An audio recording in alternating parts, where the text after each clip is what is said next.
기도하면서 지내는 대림절 둘째 주일입니다. 오늘은 우리가 은혜를 받기 전에 먼저 은혜를 나누고 시작하겠습니다.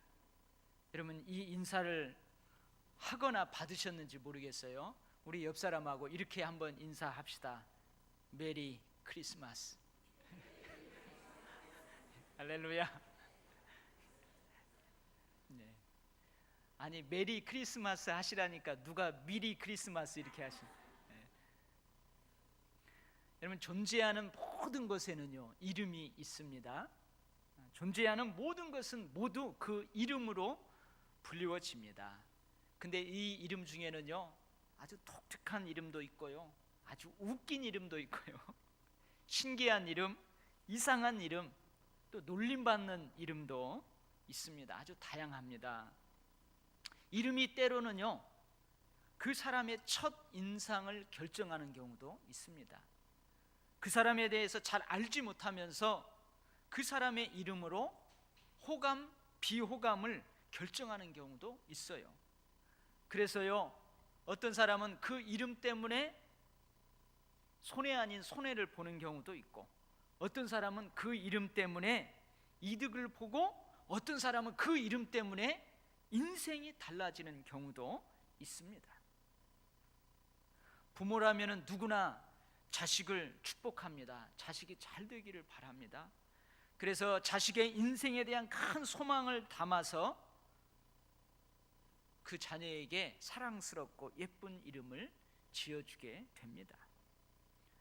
1994년 일본에서 있었던 일입니다. 한 부부가 첫 아들을 낳았어요.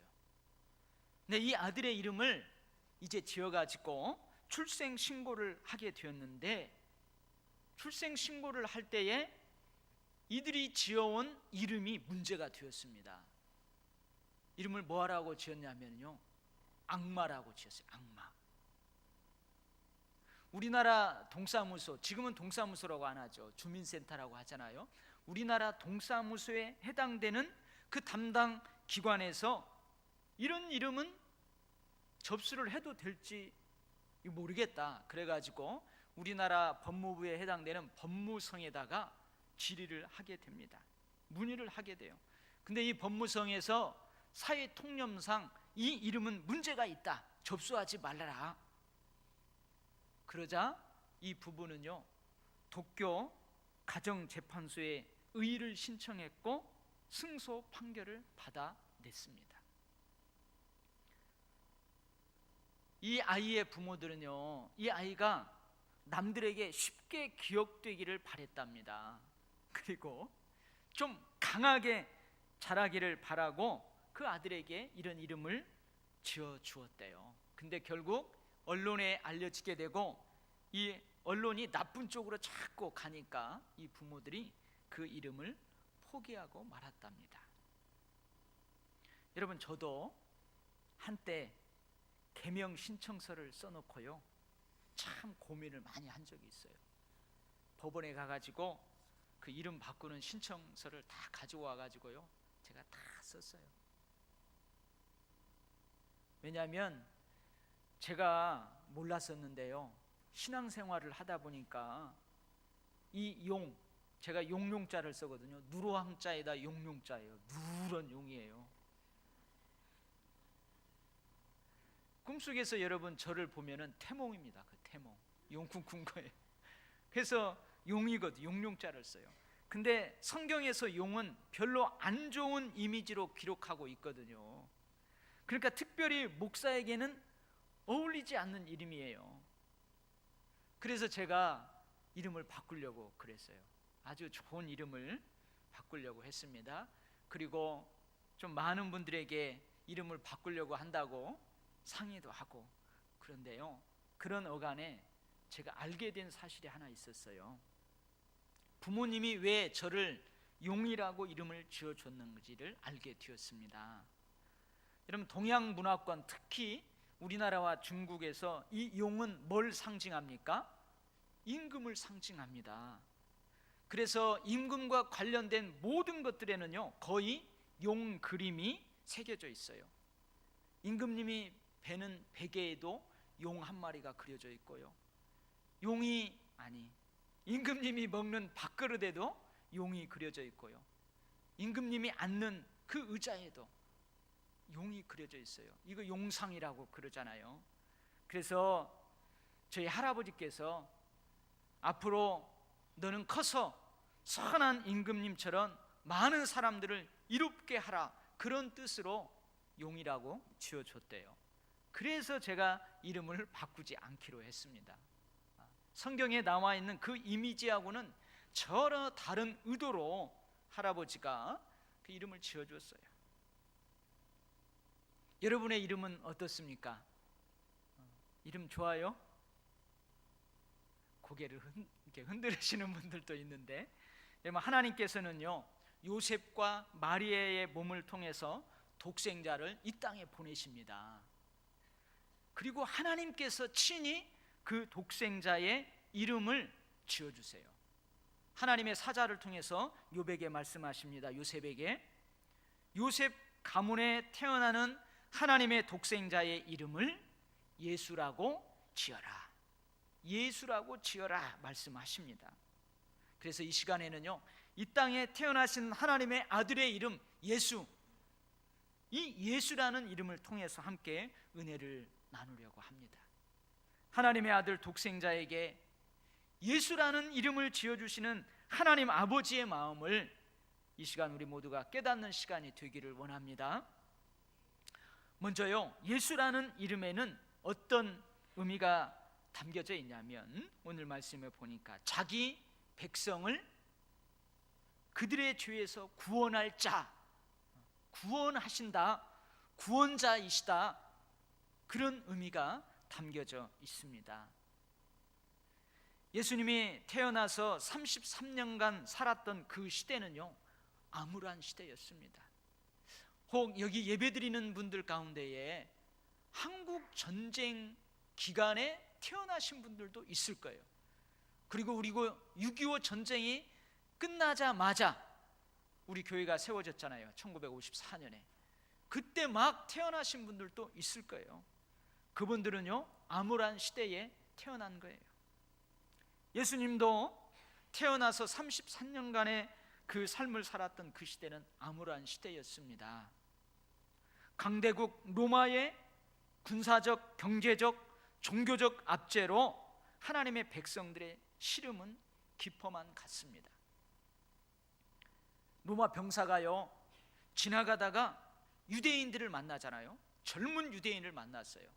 그래서 로마 병사가 너 이리 와 해가지고, 우리가 지금 어디까지 이 군사 물자를 날려야 되는데 너 도와다오?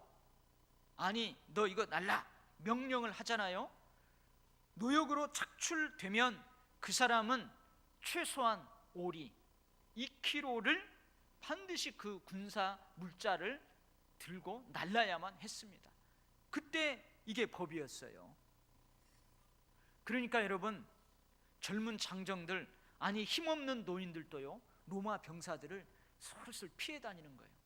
왜요? 걸리면 자기의 뜻하고 상관없이 2kg를 그 전쟁 물자를 짊어서 날라야 했기 때문에 그래요.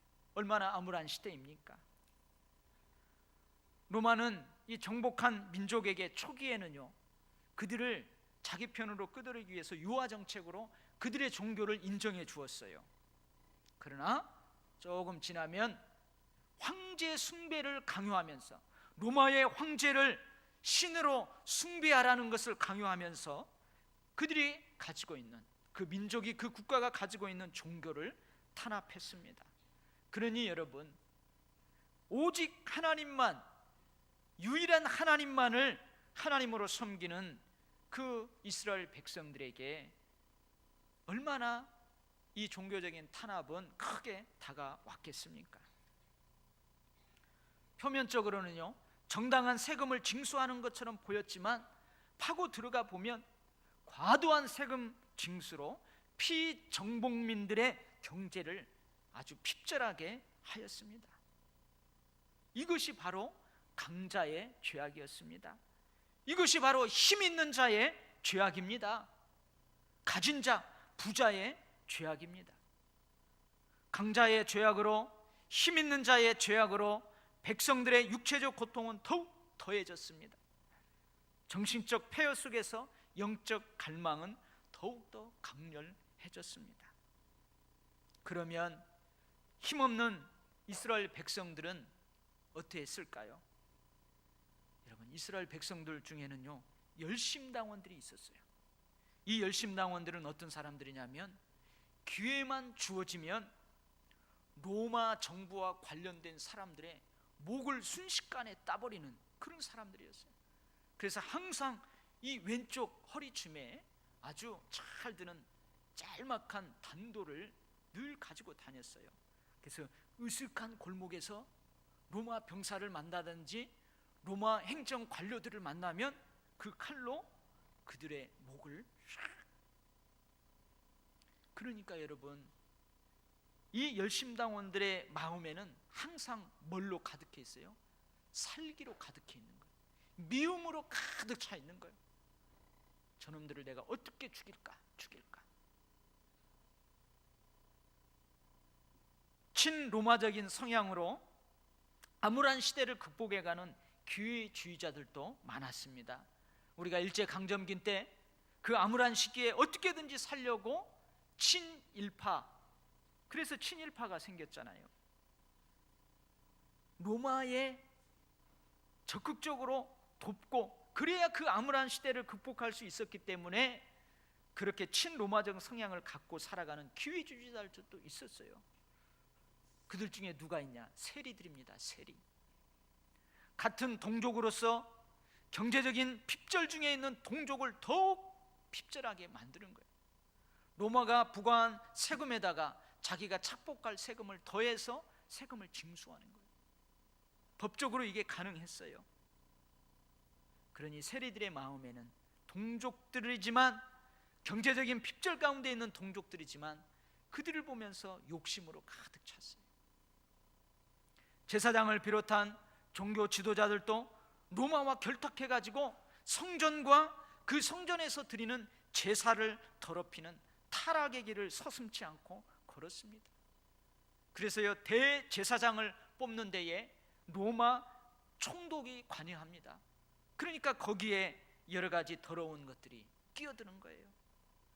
일반 백성들이 성전에 제사를 드리려고 제물을 가져옵니다. 그러면 그 제사장들이 그 제물을 검사해서 오케이 해야 돼요. 그러니 거기에 더러운 것들이 끼어드는 거예요. 로마의 돈으로는 성전세를 낼 수 없습니다. 그러니 성전 세겔로 돈을 바꾸어 줍니다. 거기에서 이득을 취하는 거예요. 그러니 거기에 더러운 것들이 끼어드는 거예요. 여러분, 이것이 바로 약자들의 죄악입니다. 힘없는 자들의 죄악이었습니다. 없는 자들의 죄악이었습니다. 강자들의 죄악뿐만 아니라 약자들인 자신들의 죄악으로 백성들의 한숨은 더 깊어만 갔습니다. 강자와 약자 모두의 정신적, 영적 폐허 속에서 백성들의 영적 갈망은 더욱 간절해만 갔습니다. 사랑하는 우리 도열교회 성도 여러분, 진정한 구원이 무엇일까요? 진정한 구원이 무엇일까요? 가난한 내가 부자가 되면 그게 구원입니까? 내가 질병에서 깨끗하게 치유함을 받으면 그것이 진정한 구원입니까? 내가 약자였었어요. 내가 아무것도 없는 사람이었어요. 가난한 사람이었어요. 근데 내가 강자가 되고, 여러분 부자가 되고, 그러면 그것이 진정한 구원일까요? 로마의 압제로부터의 해방이 진정한 구원일까요? 그것이 진정한 구원이라면요, 만약에 이런 경우는 어떻게 될까요? 이스라엘을 고통스럽게 하는 그 로마를 압제할 수 있을 정도로 이스라엘 백성들에게 힘을 실어줬어요. 이제는 전세가 뒤바뀐 거예요. 이스라엘 백성이 강자가 되었어요. 그러면은 그게 진정한 구원일까요? 진정한 구원일까요? 이것이 진정한 구원이라면 강해진 이스라엘의 압제하에 있는 로마의 구원은 어떻게 되는 것입니까? 이것은요, 진정한 구원이 아닙니다. 이것은 힘의 이동일 뿐이지 진정한 구원은 아닙니다. 이사야 11장 6절에서 9절 말씀입니다. 제가 천천히 읽어드릴 테니까요, 한번 진정한 구원이 무엇인지 한번 생각해 보시기 바랍니다. 그때에 이리가 어린 양과 함께 살며 표범이 어린 염소와 함께 누우며 송아지와 어린 사자와 살진 짐승이 함께 있어 어린아이에게 이끌리며 암소와 곰이 함께 먹으며 그것들의 새끼가 함께 엎드리며 사자가 소처럼 풀을 먹을 것이며 젖먹는 아이가 독사의 구멍에서 장난하며 젖된 어린아이가 독사의 굴에 손을 넣을 것이라. 내 거룩한 산 모든 곳에서 해됨도 없고 상함도 없을 것이니 이는 물이 바다를 덮음같이 여호와를 아는 지식이 세상에 충만할 것임이니라. 여러분, 진정한 구원이 무엇입니까? 여러분, 이리는요 어린 양을 잡아먹어요. 표범은요 어린 염소를 잡아먹어요. 사자는요 송아지와 살찐 다른 짐승들을 잡아먹어요. 강자예요, 약자예요. 근데 이들이 서로 뒹굴면서 이들이 함께 살아간대요. 젖먹는 아이가요, 철 모르는 아이가 독사 구멍에다가 손을 넣고 장난을 친대요. 그 독사가요 그 아이의 손을 물어버리면 그 아이는 죽는 거예요. 힘 있는 자나 힘 없는 자나, 강자나 약자나, 가난한 자나 부유한 자나 모두 다 함께 사는 거예요. 왜요? 물이 바다를 덮음같이 여호와를 아는 지식이 세상에 충만하기 때문에 그렇습니다. 여러분, 진정한 구원은요 죄로부터의 구원입니다. 죄로부터 돌이켜서 하나님께 나와와서 하나님을 아는 지식으로 충만한 것, 그것이 진정한 구원입니다. 예수라 하라, 이는 그가 자기 백성을 그들의 죄에서 구원할 자이심이라. 강한 자도 죄가 있습니다. 힘 있는 자도 죄인입니다. 부자도 죄인입니다. 약한 자도 죄가 있습니다. 힘 없는 자도 죄인입니다. 가난한 자도 죄인입니다. 그래서요 강한 자도 죄로부터 구원받아야 합니다. 그래서요 약자도 약한 자도 죄로부터 구원받아야 합니다. 이것이 바로 진정한 구원이에요. 이것이 바로 하나님 나라입니다. 예수님은 결코 정치적 메시아로 이 땅에 오시는 것이 아닙니다. 이스라엘 민족을 압제와 고통으로부터 해방시키기 위해 로마를 전복시키는 정치적 군사적 메시아로 이 땅에 오시는 것이 아닙니다. 이스라엘이든 로마이든 그곳에 죄로부터 구원받은 백성들, 하나님의 나라를 세우기 위해서 오시는 것입니다. 죄의 싹슨 사망입니다. 죄는요 사망으로 왕노릇하면서 하나님께로 나아가는 구원의 길을 철저히 가로막고 있습니다. 철저히 가로막고 있어요. 그래서 예수님은 죄의 싹신 사망을 지불하기 위해 십자가에서 자기 생명을 내어줍니다. 그가 자기 백성을 그들의 죄에서 구원할 자이심이니라. 이 말씀에는요 그래서 이 독생자는 장차 십자가에서 자기 생명을 내어 놓을 것이다, 그런 의미가 담겨져 있는 거예요. 우리 예배드리는 여러분들 가운데 부자가 있습니까? 아주 강한 자가 있습니까? 힘 있는 자가 있습니까? 역시 죄로부터 구원받아야 합니다. 우리 예배드리는 우리들 가운데에 가난한 자가 있습니까? 약한 자가 있습니까? 힘이 없습니까? 역시 죄로부터 구원받아야 합니다. 우리 모두는 죄로부터 구원받아야 합니다. 우리는 모두 죄로부터 구원해 주시는 예수가 필요한 사람들입니다. 예수가 우리의 마음에, 우리의 삶에 태어나시면, 예수가 우리의 마음에, 우리의 삶에 오시면 우리의 인생의 방황은 끝나는 것입니다. 우리의 신앙의 방황, 영적 방황은 끝나는 것입니다. 그래서요 제가 이 설교를 준비하면서 이런 기도를 올렸어요. 예수 탄생을 기다리는 이 대림절 기간에 이 말씀을 준비하면서, 주님, 올해도 여전히 약한 자에게도 오시옵소서.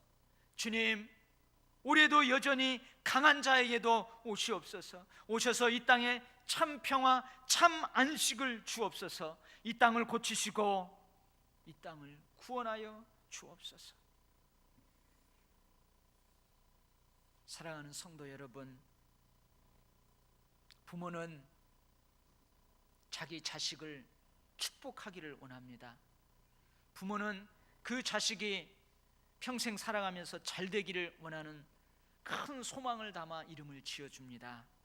근데 하나님은 자기 독생자를 이 땅에 보내며 그 독생자를 위한 이름이 아닌 바로 우리들을 위한 이름을 지어서 이 땅에 보내셨습니다.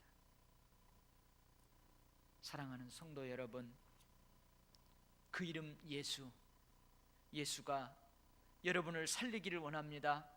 여러분을 구원하기를 원합니다. 그리고 그 이름 예수, 내 마음에 새긴 그 이름으로 여러분들이 또한 축복의 통로, 새 생명의 통로가 이 계절에 되기를 주의 이름으로 축원합니다. 두 번째, 예수라는 이름에는요, 하나님이 우리와 함께 계신다라는 의미가 담겨져 있습니다.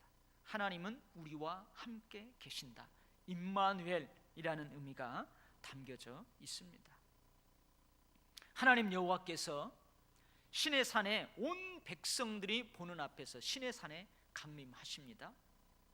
근데 그때 하나님께서는요, 모세에게 이렇게 말씀하세요. 내가 시내 산에 강림하는데 그 주위에 경계를 만들어라. 그리고 아무도 그 시간에 산에 오르지 못하게 해라. 만약에 그 경계를 넘어서 산에 오르는 자가 있다면 반드시 죽임을 당할 것이다. 그것이 짐승이든 사람이든 막론하고 살아남지 못하리라. 주님이 그렇게 말씀하십니다. 심지어 하나님께서는요, 모세를 뭐라고 하냐면 친구처럼 대했노라고 말씀하세요. 근데 심지어 하나님께서 친구처럼 대했노라고 말씀하셨던 그 모세조차도 감히 하나님의 영광 앞에서, 하나님의 임재 앞에서, 하나님의 나타나심, 하나님의 현현 앞에서는 엎드립니다. 내 영광이 지나갈 때에 내가 너를 반석 틈에 두고 내가 지나가도록 내 손으로 너를 덮었다가 손을 거두리니 내가 내 등을 볼 것이요 얼굴을 보지 못하리라. 무슨 말입니까? 불완전한 인간이 완전하신 하나님과 함께 한다는 것은요, 있을 수 없는 일입니다. 부정한 사람이, 완벽하지 못한 사람이 거룩하신 하나님을 접촉한다는 것은요, 있을 수 없는 일입니다. 절대 있을 수 없는 일이에요. 그런데 예수가 이 땅에 오심으로 하나님이 우리와 함께 하십니다. 우리가 하나님을 만납니다. 우리가 하나님의 영광을 보게 됩니다. 말씀이 육신이 되어 우리 가운데 거하심에 우리가 그의 영광을 보니 아버지의 독생자의 영광이요 은혜와 진리가 충만하더라. 본래 하나님을 본 사람이 없어요. 아버지 품속에 있는 독생하신 하나님이 나타나셨느니라. 이게 바로 하나님이 우리와 함께 하신다는 의미입니다. 예수 그 이름을 통해서 한없이 부정한 우리를 하나님이 만나주세요. 하나님이 만져주세요. 우리와 함께 하세요. 하나님의 영광의 광채시요 그 본체의 형상이시라. 그의 능력의 말씀으로 만물을 붙드시고 죄를 정결하게 하는 일을 하시고 높은 곳에 계신 지극히 크신 이의 우편에 앉으셨느니라.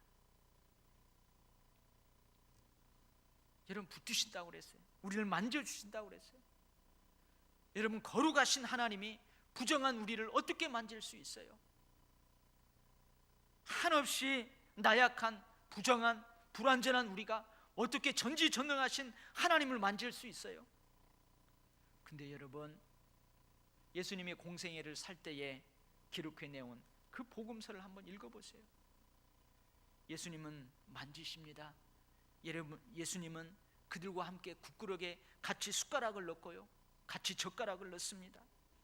나병 환자를 향하여 예수께서 손을 내밀어 그에게 대시며 부정한 그 나병 환자의 환처에, 환부에 예수님이 손을 얹으십니다. 베드로의 장모가 열병으로 앓아 누운 것을 보시고 그의 손을 만지십니다. 열병이 전염될지도 몰라요. 그런데 그 주님께서 그의 손을 만지십니다.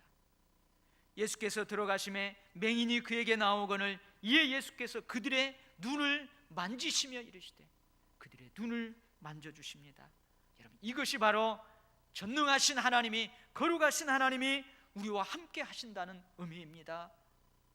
예수 그 이름을 통해서 하나님이 우리를 만나주십니다. 우리를 만져주십니다.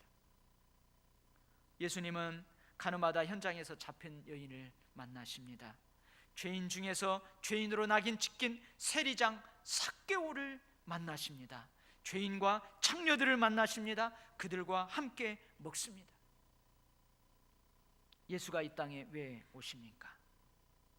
우리를 만나주시려고 오십니다. 우리와 함께 더불어 먹고 마시러 오십니다. 우리와 함께 하시는 하나님으로 오시는 것입니다. 볼지어다 내가 문 밖에 서서 두드리노니 누구든지 내 음성을 듣고 문을 열면 내가 그에게로 들어가 그와 더불어 먹고 그는 나와 더불어 먹으리라. 예수님께서 독생자를 이 땅에 보내시면서 그 이름을 예수라 하십니다. 이 이름은요, 독생자를 위한 이름이 아닙니다. 그 아이를 위한 이름이 아닙니다. 우리를 위한 이름입니다. 부모는 자기 아들을 축복한다고 그랬잖아요. 부모는 자기 아들을 축복하면서 그 자기 아들의 삶에 대한 큰 소망을 담아서 그 아이에게 예쁘고 좋은 이름을 지어줍니다. 그런데 하나님은요, 그 독생자, 그 아들을 위해서가 아니라 그 아들과 함께 살아가는 주위의 모든 사람들, 당신의 백성들을 위해 그 이름을 예수라 지어 주시는 것입니다. 그래서 여러분, 그 이름 예수, 그 이름 예수는 바로 우리를 향한 하나님의 사랑입니다. 사랑하는 우리 도율교회 성도 여러분, 올해도 어김없이 그 이름 예수로 오시는 하나님이 이 땅에 오십니다. 여러분의 가정에 오십니다. 여러분의 삶의 터전에 오십니다. 평강의 왕으로, 사랑의 왕으로 오십니다.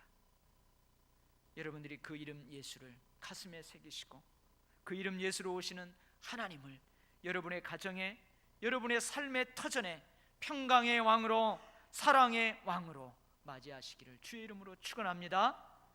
아멘. 기도하겠습니다. 하나님 아버지, 오시옵소서. 마국간이라도 오시옵소서. 더럽고 추악하고 어둠 침침한 곳이라도 오시옵소서. 오셔서 어둠을 몰아내시고 죄악을 몰아내시고 더러운 것들을 몰아내시고 새 생명의 역사로 임하여 주옵소서. 성탄의 계절, 그 이름 예수를 가슴에 되새기며 우리의 모든 삶에서 예수를 초청하고 예수로 인하여 살고 예수로 인하여 사람들에게 축복을 흘려보내는 그런 복된 계절이 되도록 우리 모두를 축복하여 주옵소서. 예수님 이름으로 기도하옵나이다. 아멘.